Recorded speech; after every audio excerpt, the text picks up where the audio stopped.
usual. Now, by that time, the RNC had already blasted out a video of Booker's comments. So then, later on Sunday, came this web video from the mayor himself.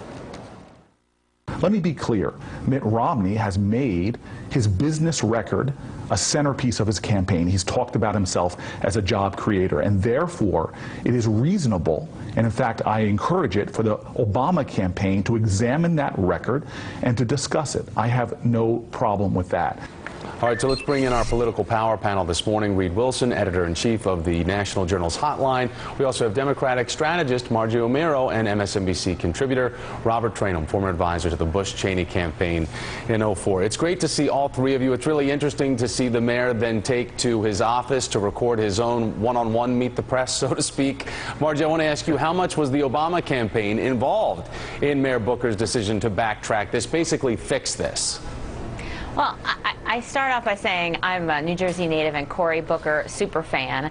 But I think in this case, Cory Booker speaks for himself. He speaks for himself on Meet the Press, and he certainly speaks for himself when he releases videos and goes on Twitter. And I think we should, all of this are things that he has said for himself. I think the important thing here, which he mentioned in the video, is that Mitt Romney brings up his record on Bain as a reason why he understands the economy. But really, so that makes it a perfectly good thing to discuss and say, well, let's explore that record in more detail. When you combine that with everything else that he said, corporations are people, let Detroit go bankrupt. I mean, that's a real picture of Mitt Romney. Margie, and though, it's if the mayor speaks and stands for himself, though, why backtrack anything? Let Meet the Press and what he had to say on there stand for itself. Why then take to Twitter? Why then release a video clarification to try to reestablish what your point was?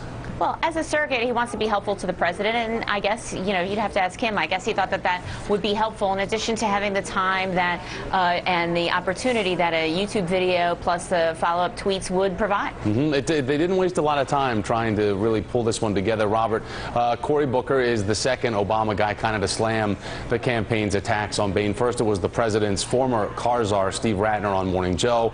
Now we see this from Cory Booker. How does the Obama team get people and the politicians who've been cast to play their parts in the president's reelection to stay on message and not veer off course like this?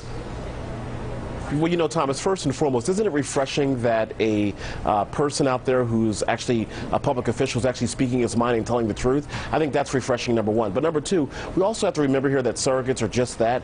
They are clearly speaking on behalf of the campaign, but first and foremost, they're speaking on behalf of themselves and from their own unique perspective.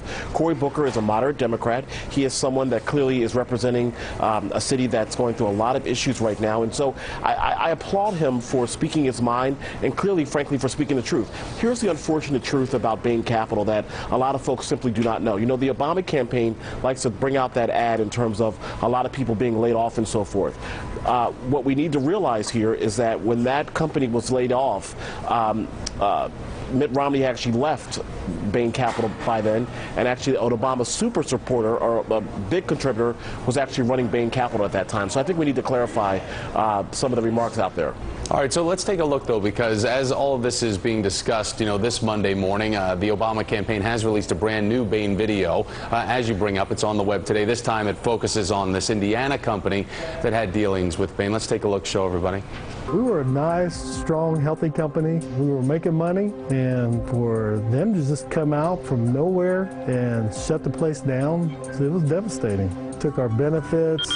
We didn't have any more retirement. In Bain, Mitt Romney, they did not care about us as workers. They were looking at the mighty dollar.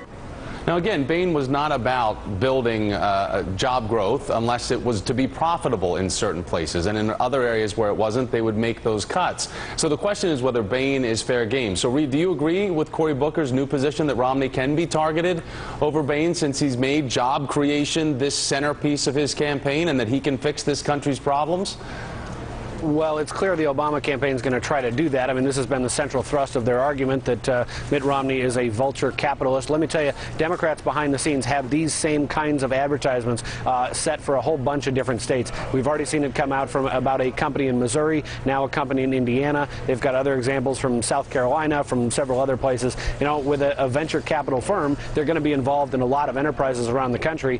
Democrats have all of those attacks lined up and ready to go. I wouldn't be surprised if we see a new video like this popping every Monday morning, then again, if Democratic surrogates keep going on Meet the Press and making news on Sunday mornings, it sort of undercuts the effectiveness of some of these advertisements. But as we talk about Bain, this issue has worked twice before against Mitt Romney, back in '94 and during past the Republican primary. So, Margie, when we talk about this, does the Obama campaign, what do they have to lose with this line of attack? As Reid says, they can pretty much come up with one a week if they wanted to. What do they have to lose, if anything?